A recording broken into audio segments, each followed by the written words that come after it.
ವೀಕ್ಷಕರೇ, ಮುಂದಿನ ರಾಶಿ ವೃಷಭ ರಾಶಿ. ಈ ಒಂದು ವೃಷಭ ರಾಶಿಗೆ ಗುರು ಬದಲಾವಣೆಯಿಂದ ಯಾವ ರೀತಿಯಾದ ಅನುಕೂಲ ಅಥವಾ ಅನಾನುಕೂಲ ಆಗುತ್ತೆ ಅಂತ ತಿಳ್ಕೊಳ್ಳೋಣ. ಮೇಡಮ್, ಮುಂದಿನ ರಾಶಿ ವೃಷಭ ರಾಶಿ. ವೃಷಭ ರಾಶಿಗೆ ಗುರು ಬದಲಾವಣೆ ಏನೇನೆಲ್ಲ ತಂದ್ಕೊಡುತ್ತೆ ಅನ್ನೋದ್ರ ಬಗ್ಗೆ ತಿಳಿಸ್ಕೊಡಿ. ಖಂಡಿತವಾಗ್ಲು ಈಗಾಗಲೇ ವೃಷಭ ರಾಶಿಯವರು ಬಹಳಷ್ಟು ಆತಂಕದಲ್ಲಿ ಇರ್ತಾರೆ. ಏನಕ್ಕೆ ಅಂತಂದ್ರೆ, ಅಯ್ಯೋ ಇಷ್ಟು ದಿವಸ ಗುರುಬಲ ಇತ್ತು, ಈ ಗುರುಬಲ ಹೋಗ್ತಾ ಇದೆ, ಮುಂದಕ್ಕೆ ಹೆಂಗೋ ಏನೋ ಅನ್ನೋ ಯೋಚನೆ ಇರ್ತಾರೆ. ಆ ರೀತಿ ಯೋಚನೆ ಮಾಡೋ ಅವಶ್ಯಕತೆನೇ ಇಲ್ಲ. ಗುರು ಯಾವುದೇ ರೀತಿಯಾದ ಕೆಟ್ಟದೇನು ಇವ್ರು ಮಾಡ್ತಾ ಇಲ್ಲ. ಇವ್ರಿಗೆ 2ನೇ ಮನೆಯಿಂದ 3ನೇ ಮನೆಗೆ ಹೋಗಿದ್ದಾನೆ ಅಷ್ಟೇ. ಆದ್ರೆ ಗುರು ಇವ್ರಿಗೆ ಬೇಕಾಗಿರುವಂತ ಕೆಲವು ಮನೆಗಳಿಗೆ ದೃಷ್ಟಿನ ಇಟ್ಟಿದ್ದಾನೆ. ಅದರಿಂದ ಇನ್ನಷ್ಟು ಲಾಭ ಇವ್ರಿಗೆ. ಇವ್ರು ಇಷ್ಟು ದಿವಸ ಏನು ಗುರುಬಲದಿಂದ ತಗೊಂತಾ ಇದ್ರು ಅದಕ್ಕಿಂತ ಜಾಸ್ತಿ ಲಾಭನ ಇವಾಗ ತಗೊಳಕ್ ಸ್ಟಾರ್ಟ್ ಮಾಡ್ತಾರೆ. ಹೆಂಗೆ ಅಂತ ಹೇಳಿದ್ರೆ ನೋಡಿ, ಮೊದಲನೇದಾಗಿ ಗುರು ಇವರಿಗೆ 3ನೇ ಮನೆಯಲ್ಲಿ ಸ್ಥಿತನಾಗಿದ್ದಾನೆ. ಆದ್ರೆ ಲಗ್ನದಲ್ಲಿ ಸೂರ್ಯನ ಒಂದು ಸಂಚಾರ ನಡೀತಿದೆ. 2ನೇ ಮನೆಯಲ್ಲಿ ಇವರ ಲಗ್ನಾಧಿಪತಿ ಮತ್ತೆ 2ನೇ ಮನೆ ಅಧಿಪತಿ ಜೊತೆಲಿ ಸೇರಿದರೆ ಇದು ಲಕ್ಷ್ಮೀನಾರಾಯಣ ಯೋಗ ಧನಸ್ಥಾನದಲ್ಲಿ ನಡೀತಿದೆ, ಕುಟುಂಬ ಸ್ಥಾನದಲ್ಲಿ ನಡೀತಿದೆ. ಅಂದ್ರೆ ಇನ್ ಹೆಂಗಿರ್ಬೇಕು ಅವ್ರದ್ದು ತುಂಬಾ ಚೆನ್ನಾಗಿರುತ್ತೆ. ಹಣಕಾಸಿಗೆ ಯಾವುದೇ ರೀತಿಯಾದ ಕೊರತೆನೆ ಬರಲ್ಲ. ಬಿಸ್ನೆಸ್ ಅಲ್ಲಿ ತುಂಬಾ ಹೈ ಲೆವೆಲ್ಗೆ ಹೋಗ್ತಾರೆ. ಇವರ ಆಲೋಚನಾ ಶಕ್ತಿನೂ ಕೂಡ ತುಂಬಾ ಬುದ್ಧಿವಂತಿಕೆಯಿಂದ ಹೇಗೆ ನಡೆಸ್ಕೋಬೇಕು ಅನ್ನೋದು ಕೂಡ ಯೋಚನೆ ಮಾಡ್ತಾರೆ. ಇನ್ನ ಸೂರ್ಯ ಲಗ್ನದಲ್ಲೇ ಇದ್ದಾನೆ, 5ನೇ ಮನೆ ಅಧಿಪತಿ. ಇವ್ರಿಗೆ ಏನಂದ್ರೆ ಸೆಲ್ಫ್ ಕಾನ್ಫಿಡೆನ್ಸ್ ಜಾಸ್ತಿ ಆಗುತ್ತೆ. ಯಾರು ಏನ್ ಬೇಕಾದ್ರೂ ಮಾತಾಡ್ಕೊಳ್ಳಿ, ನಾವ್ ಹಿಂಗೆ ಬದುಕೋದು ಅನ್ನೋಂತ ಒಂದು ಸೆಲ್ಫ್ ಕಾನ್ಫಿಡೆನ್ಸ್ ಬಂದ್ಬಿಡುತ್ತೆ. ಅಂಡ್ ಇವ್ರಿಗೆ ಗೌರ್ಮೆಂಟ್ ಇಂದ ಕೆಲವು ಕೆಲಸಗಳಾಗುವಂಥದ್ದು ಇದೆಲ್ಲಾನು ಕೂಡ ಆಗುತ್ತೆ. ಕುಜ 12ರಲ್ಲಿ ಇರೋದ್ರಿಂದ ಮಾತ್ರ ಇವ್ರ ಸ್ಪೌಸ್ಗೆ ಸ್ವಲ್ಪ ಆರೋಗ್ಯದಲ್ಲಿ ಒಂಚೂರು ವ್ಯತ್ಯಾಸಗಳನ್ನ ಕಾಣಿಸ್ಕೋಬಹುದು, ಅಥವಾ ಗಂಡ ಹೆಂಡತಿ ಮಧ್ಯದಲ್ಲಿ ಕೆಲವು ಭಿನ್ನಾಭಿಪ್ರಾಯನೂ ಬರ್ಬೋದು. ಆದ್ರೆ ಅದಕ್ಕೂ ಕೇಳೋ ಒಂದು ಸೊಲ್ಯೂಷನ್ ಇದೆ ಇಲ್ಲಿ.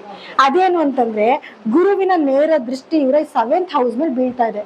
ಸೊ ಅಲ್ಲಿಗೆ ಏನಾಯ್ತು, ಇಲ್ಲಿ ಏನ್ ನೆಗೆಟಿವಿಟಿ ಕುಜನಿಂದ ಆಗ್ತಿದೆ ಅಂತ ಹೇಳಿದ್ನೋ, ಗುರು ದೃಷ್ಟಿ ಅಲ್ಲಿಗೆ 7ನೇ ಮನೆಗೆ ಬಿದ್ದಾಗ ಅಲ್ಲಿ ಪರಿಹಾರ ಸಿಕ್ಬಿಡ್ತು. ನೀವ್ ಏನೇ ಅವ್ರು ಸ್ವಲ್ಪ ಜಗಳ ಮಾಡ್ತಾರೆ, ಕೋಪ ಮಾಡ್ಕೊಂತಾರೆ ಅಂದ್ರು ಅದೊಂದು ಅರ್ಧ ಗಂಟೆ 1 ಅವರ್ ಅಷ್ಟೇ. ಗುರು ಎಲ್ಲಾನು ಕೂಡ ಸರಿ ಮಾಡ್ಕೊಟ್ಬಿಡ್ತಾನೆ. ಯಾವುದೇ ರೀತಿ ನೆಗೆಟಿವಿಟಿ ಆಗೋದಕ್ಕೆ ಬಿಡೋದಿಲ್ಲ. ಇವರ 9ನೇ ಮನೆ ಮೇಲೆ ಕೂಡ ಗುರು ದೃಷ್ಟಿ ಇದೆ. ಅದೃಷ್ಟಕರವಾದ ಮನೆ ಅದು. ಅದೃಷ್ಟದ ಮನೆ ಮೇಲೆ ಗುರು ದೃಷ್ಟಿ ಬಿದ್ದಿದೆ ಅಂದಾಗ ಅದೃಷ್ಟ ಏನಾಯ್ತು, ಡೆವಲಪ್ ಆಯ್ತು, ತುಂಬಾ ಚೆನ್ನಾಗಾಯ್ತು ಅಂತ ಅರ್ಥ. ಇನ್ನು ಇವರಿಗೆ 11ನೇ ಮನೆ ಮೇಲೆ ಆಲ್ರೆಡಿ ಅಲ್ಲಿ ಶನಿ ಕುತ್ಕೊಂಡು ಒಳ್ಳೆ ಲಾಭನ ಕೊಡ್ತಾ ಇದ್ದಾನೆ. ಅದ್ರ ಜೊತೆಗೆ ಗುರುವಿನ ದೃಷ್ಟಿ ಕೂಡ ಬಿತ್ತು. ಸೊ ಹಾಗಾಗಿ ಕೆಲವರೆಲ್ಲ ಏನ್ ಹೇಳ್ತಿದ್ರು, ಶನಿ 11ರಲ್ಲಿ ಕೂತು ಲಾಭ ಕೊಟ್ರು ಲಗ್ನದ ಮೇಲೆ ದೃಷ್ಟಿ ಇದೆ, ಇದರಿಂದ ನೆಗೆಟಿವಿಟಿ ಆಗತ್ತೆ ಅಂತ ಹೇಳ್ತಿದ್ರು. ಈ ಗುರು ದೃಷ್ಟಿನೇ ನಿಮ್ಗೆ 11ನೇ ಮನೆ ಮೇಲೆ ಬಿದ್ದಿದೆ, ಲಾಭ ಸ್ಥಾನದ ಮೇಲೆ ಬಿದ್ದಿದೆ. ಇವಾಗ ಇಷ್ಟು ದಿವಸಗಳ ಕಾಲ ನಿಮ್ಗೆ ಏನಾಗಿತ್ತು ಇದಕ್ಕಿಂತ ಇನ್ನೂ ಅತಿ ಹೆಚ್ಚು ಚೆನ್ನಾಗಿರುವಂತ ಒಂದು ಟೈಮ್ ಆಗಿರುತ್ತೆ. ಹಣಕಾಸಿನ ಅಭಿವೃದ್ಧಿ ತುಂಬಾ ಚೆನ್ನಾಗಾಗುತ್ತೆ. ಒಳ್ಳೊಳ್ಳೆ ಕೆಲಸಗಳನ್ನ ಮಾಡ್ತಾರೆ. ಎಸ್ಪೆಷಲಿ ಧರ್ಮ ಕಾರ್ಯಗಳನ್ನ ಮಾಡೋದಕ್ಕೆ ತುಂಬಾ ಮುಂದಾಗ್ತಾರೆ. ಎಜುಕೇಶನ್ ಅಲ್ಲಿ ತುಂಬಾ ಚೆನ್ನಾಗಿ ಇವರಿಗೆ ಡೆವಲಪ್ಮೆಂಟ್ ಆಗುತ್ತೆ. ವಾಕ್ಚಾತುರ್ಯ ತುಂಬಾ ಚೆನ್ನಾಗಿರುತ್ತೆ. ಸೋಷಿಯಲ್ ಮೀಡಿಯಾದಲ್ಲಿ ಇದ್ರೆ ಇನ್ನೊಂದಷ್ಟು ಹೈಕ್ ಆಗ್ತಾರೆ. ಯಾಕಂದ್ರೆ ಉಚ್ಚ ಸ್ಥಾನದಲ್ಲಿ ಗುರು ಕುತ್ಕೊಂಡಿದ್ದಾನೆ. ಉಚ್ಚ ಸ್ಥಾನದಲ್ಲಿ ಕುತ್ಕೊಂಡಾಗ ಯಾವತ್ತೂ ಅಷ್ಟೇ ಒಬ್ಬ ರಾಜ ಸಿಂಹಾಸನದ ಮೇಲೆ ಕುತ್ಕೊಂಡು ಪ್ರಜೆಗಳನ್ನೆಲ್ಲ ಅವ್ನಿಗೆ ಒಳ್ಳೆ ಗಾಳಿ ಬರ್ತಿರುತ್ತೆ, ಒಳ್ಳೆ ಸೌಕರ್ಯ ಇರುತ್ತೆ. ಅವನು ಕೆಟ್ಟ ದೃಷ್ಟಿಯಿಂದ ಯಾರನ್ನೂ ನೋಡಕ್ ಆಗೋದಿಲ್ಲ. ಅವ್ನು ಒಳ್ಳೆ ದೃಷ್ಟಿನಲ್ಲೇ ನೋಡ್ಬೇಕು. ಅವ್ನು ನೀಚ ಸ್ಥಾನದಲ್ಲಿ ಕುತ್ಕೊಂಡಾಗ ಅಷ್ಟೇನೆ ಅವನ ಏನು ದೃಷ್ಟಿ ಚೇಂಜ್ ಆಗೋದು. ಒಳ್ಳೆ ಸ್ಥಾನದಲ್ಲಿ ಕುತ್ಕೊಂಡು ಖುಷಿಯಾಗಿದ್ದಾಗ ಯಾರ ಹತ್ರ ಆದ್ರೂ ಮಾತಾಡಿಸಿ ಅವ್ರು ಎಂತೆಂತ ಭರವಸೆಗಳನ್ನ ಕೊಡ್ತಾರೆ ನೋಡಿ. ಹಾಗೆ ಗುರುನು ಕೂಡ ಉಚ್ಚ ಸ್ಥಾನದಲ್ಲಿ ಕುತ್ಕೊಂಡಿದ್ದಾನೆ.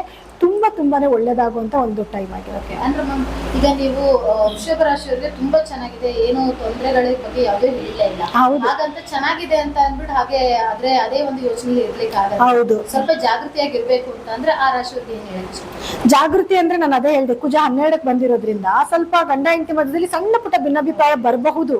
ಜೊತೆನಲ್ಲಿ ಸ್ವಲ್ಪ ಆಕ್ಸಿಡೆಂಟ್ ಗಳಾಗುವಂಥದ್ದು, ಸ್ವಲ್ಪ ಸ್ಪೀಡ್ ಕಂಟ್ರೋಲ್ ಇಟ್ಕೋಬೇಕು. ಅವಶ್ಯಕತೆ ಇದ್ರೆ ಮಾತ್ರ ಟ್ರಾವೆಲ್ ಮಾಡಿ, ಇಲ್ಲ ಅಂದ್ರೆ ಮಾಡೋದು ಬೇಡ.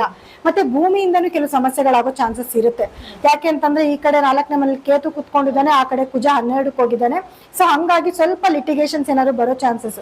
ಈಗೇನೋ ಜಾಗ ತಗೋತಿದ್ದಾರೆ ಅಂತ ಅಂದ್ರೆ ಫಸ್ಟ್ ಪೇಪರ್ಸ್ ಚೆಕ್ ಮಾಡಿ ತಗೊಳ್ಳಿ ಅಂತ ಮಾತ್ರ ಹೇಳ್ಬೋದು ಅಷ್ಟೇ. ಆದ್ರೂ ಕೂಡ ಗುರು ದೃಷ್ಟಿ ಇರೋದ್ರಿಂದ ಯಾವ್ದು ನೆಗೆಟಿವಿಟಿ ಆಗೋದಿಲ್ಲ. ಆದ್ರೂ ಪರಿಹಾರವಾಗಿ ಇವ್ರು ಏನ್ ಮಾಡ್ಕೋಬೇಕು ಅಂತ ನೋಡಿದ್ರೆ, ಇವರು ಸ್ವಲ್ಪ ಯಾವಾಗ್ಲೂ ಆಂಜನೇಯನ ಸ್ಮರಣೆ ಮಾಡೋದು, ಪ್ರತಿ ದಿನಾನು ಕೂಡ ಹನುಮಾನ್ ಚಾಲಿಸ ಓದುವಂಥದ್ದು, ಜೊತೆಗೆ ವಿಷ್ಣು ಸಹಸ್ರನಾಮ ಓದುವಂಥದ್ದು. ಇವ್ 2 ಮಾಡ್ಕೊಂಡ್ರೆ ಸಾಕು, ಇವ್ರಿಗೆ ಯಾವುದೇ ರೀತಿ ತೊಂದರೆ ಕೂಡ ಬರೋದಿಲ್ಲ. ನೋಡೋದಿಲ್ಲ ವೀಕ್ಷಕರೇ, ಇವತ್ತು ಗುರು ಬದಲಾವಣೆಯಿಂದ ವೃಷಭ ರಾಶಿಗೆ ಯಾವ ರೀತಿಯಾದ ಅನುಕೂಲ ಆಗ್ತಿದೆ ಅಂತ. ಹಾಗೆ ಬನ್ನಿ ಮುಂದಿನ ರಾಶಿ ಬಗ್ಗೆ ತಿಳ್ಕೊಳ್ಳೋಣ.